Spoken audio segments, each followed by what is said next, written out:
शिरोळ तालुक्यात 33 ग्रामपंचायतीसाठी प्रारूप प्रभाग रचना जाहीर, 13 एप्रिल पर्यंत हरकती घेता येणार. शिरोळ तालुक्यातील 33 ग्रामपंचायतीसाठी निवडणुकीच्या पार्श्वभूमीवर प्रारूप प्रभाग रचना तयार करण्यात आली आहे. त्यावर हरकती व सूचनांसाठी 13 एप्रिल पर्यंत मुदत देण्यात आली आहे. ग्रामपातळीवरील लोकशाही प्रक्रिया पारदर्शक व समतोल ठेवण्यासाठी प्रशासनाने महत्त्वपूर्ण पायरी उचलली आहे. या प्रारूप प्रभाग रचनेत प्रत्येक गावातील घरे व लोकसंख्या यांचा विचार करून प्रभाग निश्चित करण्यात आले.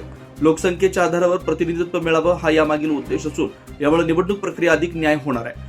दरम्यान नांदणी, अड्राव, शिरदवाड, शिरडून, आलास, दानोळी, बुबनाड, शेडशाळ, अर्जुनवाड, जैनापूर, उदगाव, कवटेगुलन, गणेशवाडी, टाकळीवाडी, मजरेवाडी, कुंडीगिरे, तमदलगे, निमशिरगाव, दत्तवाड, कुटवाड, घालवाड, शिरटी, हसूर, गौरवाड, तेरवाड, नरसेवाडी, बस्तवाड, कोथळी, चिपरी, भोसरवाड, जुने दानवाड, जांभळे व धरणगुत्ती या ग्रामपंचायतींमध्ये निवडणुका होणार आहेत. या रचनेबाबत नागरिक, इच्छुक उमेदवार तसेच स्थानिक पदाधिकारी यांना हरकती व सूचना नोंदवण्याची संधी देण्यात आली. 13 एप्रिल पर्यंत प्राप्त होणाऱ्या हरकतींवर निवडणुका होणार आहे. 13 एप्रिल पर्यंत होणाऱ्या हरकतींवर सुनावणी घेऊन आवश्यक बदल करण्यात येणार आहे.